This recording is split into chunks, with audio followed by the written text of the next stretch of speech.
Today we're going to be creating an original sticker design. And this is an actual sticker that you can peel and stick. You're going to be getting a small square like this.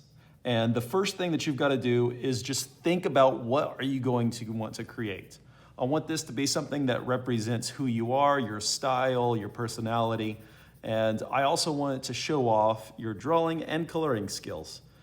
Some of us may not have very many coloring skills, and that's why I want to show you just a few tips before we get to it.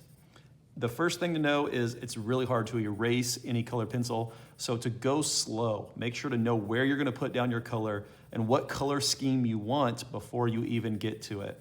Make sure to test your drawing out on a regular piece of paper, a little scrap paper, before you try putting it on your sticker paper, because you don't want any of that, those lines to be onto your sticker paper. The second thing I want you to try is to try to blend two colors together. Like you can see here, it's going from a purple or a pink to an orange to a yellow to a red, and we have these nice soft transitions of color. I want to challenge you to try to do that. And one of the ways to do that is to add layers. When using colored pencils, you want to add lots of layers. You want to start softly, and then if you want it to be more bold and darker, then you just add another layer.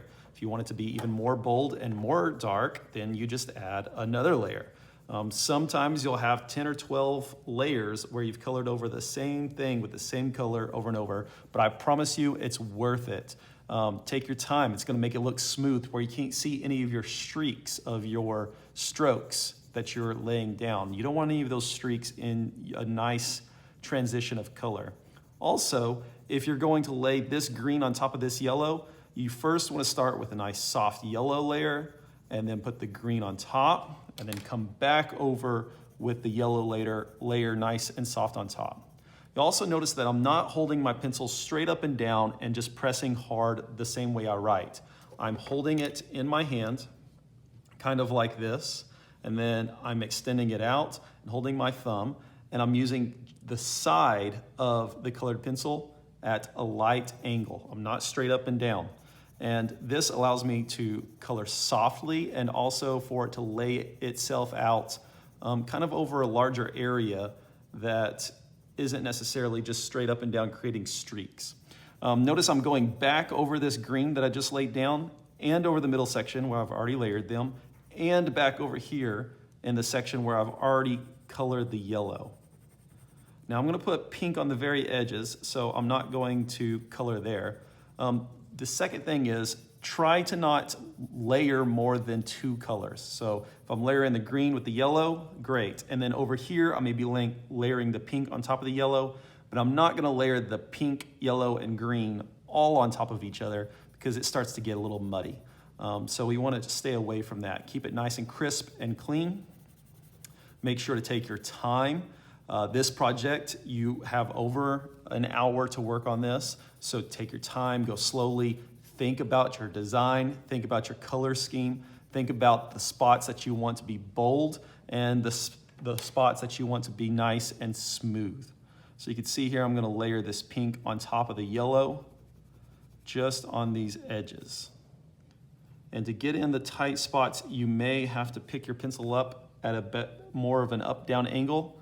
However, still make sure to keep it nice and soft, coloring in little circles, making sure to create lots of little layers. You can notice that I'm coloring in a circular motion. Okay, the next thing is if you want a nice bold line, like you see here, maybe you want a nice bold green line right here, then that's when you are going to pick up your pencil, go straight up and down with it the way that you draw or write. And we are going to burnish this by pressing hard. You don't want to press hard until the end when you know you have what you want. But in some spots, you do want to press hard, burnishing that color into it. Okay. Here's where I'm at right now. It's not finished, but I am taking up the majority of this paper. I'm not wasting any. And in fact, I'm gonna cut off this triangle and use it as a second a second drawing to be able to put something down here.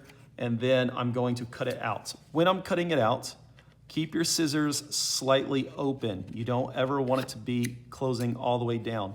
This will allow you to turn with this hand and cut out all of those angles. I like to keep a nice white border around it. However, I do want you to have a cutout design. I don't want it to just stay square. I want you to cut around a design. Notice I'm not going to come in and cut out every single tooth or in between this. I'm just going to create a nice border around it.